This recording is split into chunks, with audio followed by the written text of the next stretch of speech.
అండి ఇప్పటివరకు ఇండియాకి మద్దతు ప్రకటించిన దేశాలు కొన్ని ఉన్నాయండి. చాలా వాళ్ళు హుందాగా అయితే సపోర్ట్ అయితే తెలియజేశారు. ఒకటి రష్యా ఎప్పుడు మనకు సపోర్ట్‌గానే ఉంది. ఆ తర్వాత ఫ్రాన్స్ కూడా ఎప్పుడు సపోర్ట్‌గానే ఉంది. ఆ తర్వాత మీరు చూసుకుంటే అమెరికా కూడా ట్రంప్ కూడా సపోర్ట్‌గా నిలబడ్డాడు. ఓవరాల్‌గా చూసుకుంటే మెయిన్ దేశాలు ఏవైతే ఉన్నాయో అవన్నీ కూడా మన దేశానికైతే సపోర్ట్‌గా నిలబడుతున్నాయండి. ఒక చైనా తెలిసిందే. చైనా ఇప్పుడు కూడా పాకిస్తాన్‌కే సపోర్ట్‌గా ఉంటుంది. వాళ్ళు ఎక్కువ పెట్టుబడులు కూడా అక్కడ కూడా పెట్టారు. అసలు చైనా నలిసి కొంచెం కాలం ఉంటే ఇంకో 10 సంవత్సరాల కాలంలో నలిసి పాకిస్తాన్ మొత్తం చైనామయం అయిపోతుందేమో అంతలాగా అయితే అక్కడైతే చొచ్చుకుపోయారు చైనా వాళ్ళైతే పాకిస్తాన్‌లో. మనం అంత చొరవ అయితే ఇవ్వలేదు. అయితే ఓవరాల్‌గా చూసుకుంటే ఇప్పుడైతే చైనా ఇప్పుడు మరి ప్రస్తుతానికైతే ఎటు కాకుండా అయితే న్యూట్రల్‌గా ఉంది. ప్రస్తుతానికైతే పాకిస్తాన్ కూడా మద్దతు ఏం చెప్పలేదు కానీ న్యూట్రల్‌గా అయితే ఉంది ప్రస్తుతానికైతే.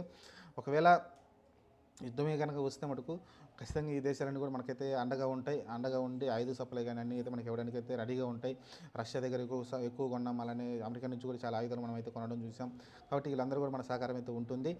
కాబట్టి ఎక్కువ బలం అయితే మన దగ్గరికి కూడగట్టుకోవడం కాదు. వాళ్ళే స్వచ్ఛందంగా అయితే మద్దతు తెలుపుతున్నారు కాబట్టి ఇదొక మంచి పరిణామం.